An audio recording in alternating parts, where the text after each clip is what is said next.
যাদবপুর কাণ্ডের তদন্তের আপডেট আপনাদের দিয়ে রাখি। শিক্ষামন্ত্রীর গাড়ির চালককে জিজ্ঞাসাবাদ করা হয়েছে, তার বয়ান রেকর্ড করা হয়েছে। ঠিক কি ঘটেছিল সেদিন চালককে জিজ্ঞাসাবাদ করছে পুলিশ, জানার চেষ্টা করেছে। আর কয়েকজন পড়ুয়াকেও নোটিশ পাঠিয়েছে পুলিশ।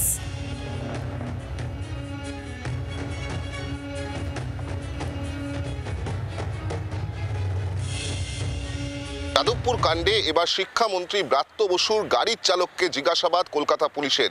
কলকাতা পুলিশ সূত্রের খবর যে ব্রাত্য বসুর গাড়ির চালককে তলব করা হয়েছিল নোটিশ পাঠিয়ে, এবং সেই অনুযায়ী গতকালই তাকে জিজ্ঞাসাবাদ করে তার স্টেটমেন্ট রেকর্ড করা হয়েছে, এমনটাই পুলিশ সূত্রে জানা যাচ্ছে।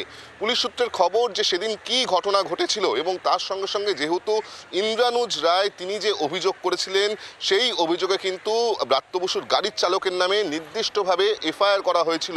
এফআইআর নেমড অ্যাকিউজড হিসেবে তাকে জিজ্ঞাসাবাদ করে তদন্তকারীরা জানতে চেয়েছিলেন যে কি ঘটনা ঘটেছিল, কিভাবে আহত হলেন এই ইন্দ্রানুজ রায়, এই সম্পর্কিত বিষয় তার স্টেটমেন্ট রেকর্ড করা হয়েছে, এমনটাই পুলিশ সূত্রে জানা যাচ্ছে।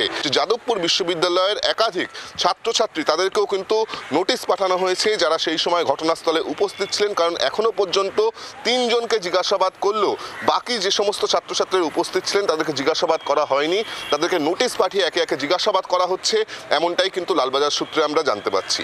জি 24 ঘন্টার জন্য ক্যামেরায় পার্থ পালের সঙ্গে বিক্রম দাস, কলকাতা। বাংলার আওয়াজ, বাঙালির আবেগ, জি 24 ঘন্টা।